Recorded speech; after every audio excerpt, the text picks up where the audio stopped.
Знакомьтесь, это Ридван Камилов. В этом царстве улиток он управляющий и главный человек. Это необычное и интересное увлечение Ридванбея началось совсем недавно. Вообще начиналось как хобби все.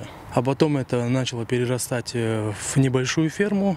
Ну и в том году мы начали уже к этому серьезно относиться, начали привлекать туристов, гостей Крыма, посещать нашу ферму и знакомиться с улиткой.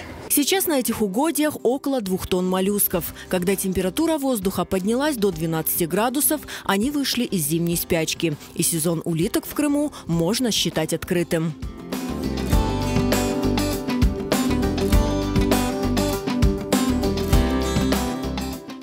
Улитка должна быть одинакового размера, одинакового веса и примерно одинакового возраста.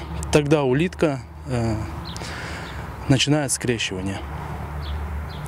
И все, и через дней 20 каждая из улиток закапывается под землю на глубину 5-7 сантиметров и откладывает яйца. Наш вид, который содержится у нас на ферме, называется Helix pomatia. Они откладывают примерно 60 яиц.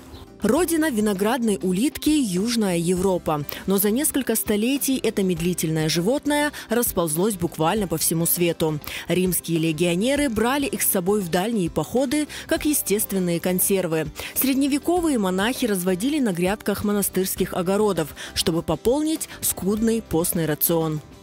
Расскажите какие-то очень интересные факты про улиток, которые вас удивили. Может быть, вас уже, конечно, ничего не удивляет, но все же. Первое, это, конечно, 25 тысяч зубов у такого маленького моллюска. Причем они растут у нее на языке. Зубы на языке? Да. Второе, это то, что улитка гермафродит. Имеет 2 пола, и женский, и мужской. Третье, это то, что улитка, если в течение года или 1,5 лет останется одна, ну то есть если это домашнее хозяйство, где-то в аквариуме она живет, то через какое-то время она может принести потомство. То есть мы понимаем, что она может оплодотворить саму себя. Ну и четвертое, да, уже, это качество мяса улитки. Оно на самом деле несравнимо ни с чем. Уже 2-й год Ридван Камилов знакомит гостей со своими ползучими друзьями. И, конечно же, угощает их французским деликатесом крымского производства. У нас в Крыму, да и вообще на постсоветском пространстве, улитка не зарекомендовала себя как питание, как еда, потому что не было культуры ее приготовления. Сегодня мы перенимаем небольшой опыт с Европы и знаем, как правильно ее готовить. И после этого она становится на самом деле деликатесом для нас, очень вкусной. Дело в том, что улитка, я ее называю наркотик. Если вы сами никогда не ели улиток, сегодня попробуете.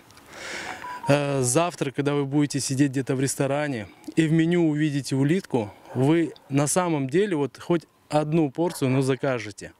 Так, чтобы сравнить.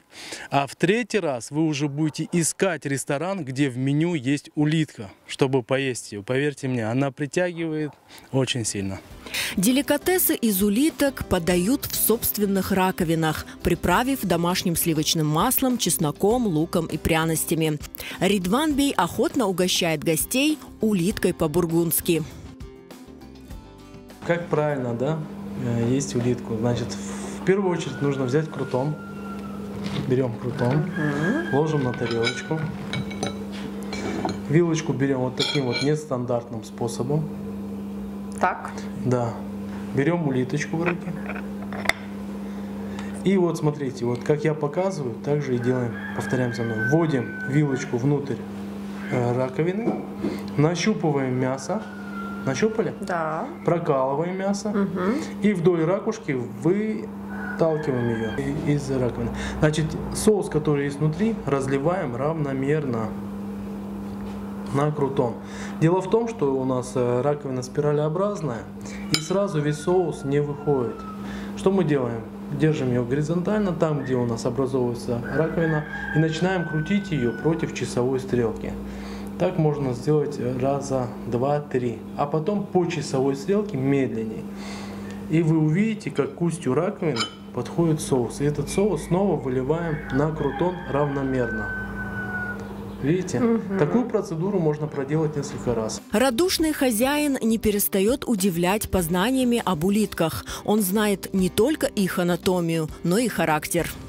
Ридвамбей, вы сказали, что улитки бесполые, но почему-то эту улитку зовут Джек. Значит, улитки, они не бесполые на самом деле, а имеют два пола, и мужской, и женский. Периодически у них какой-то пол доминирующий бывает. У этой же улитки нам показалось, что доминирует все-таки мужской пол. Почему? Потому что когда туристы его брали на руки из числа мужчин, он спал, он не вылазил. А как только начали брать его девушки, женщины, он начинал вставать активнее. То есть мы предположили, что он все-таки больше мужчина, чем женщина. Ну да, он какой активный. Я так понимаю, что эта улитка несъедобна, она такого большого размера. Большие ахатины в общей своей массе, они несъедобные. То есть есть период какой-то, когда их можно приготовить, но лучше этого делать не стоит, потому что можно отравиться. В основном их заводят и держат в домашних условиях для косметических целей. То есть девушки, женщины периодически их ложат на лицо, где она снимает верхний слой ороговевшей кожи своим язычком, тут же смазывает все это муцином. Муцин способствует заживлению ран, убирает пигментные пятна, прыщи, угри, морщины, а также обогащает витаминами и минералами. Все, пойду полежу с улиткой. Разведение улиток непростое, но интересное занятие. По словам Ридвана Камилова, ему это дело помогает контактировать с землей, природой и меньше волноваться. У улиточников, говорит он, своя вселенная. В первую очередь спокойствие, наверное. У какое-то внутреннее удовлетворение. Если вы сами прислушаетесь, мы находимся в деревне. Птички поют, тишина, спокойствие.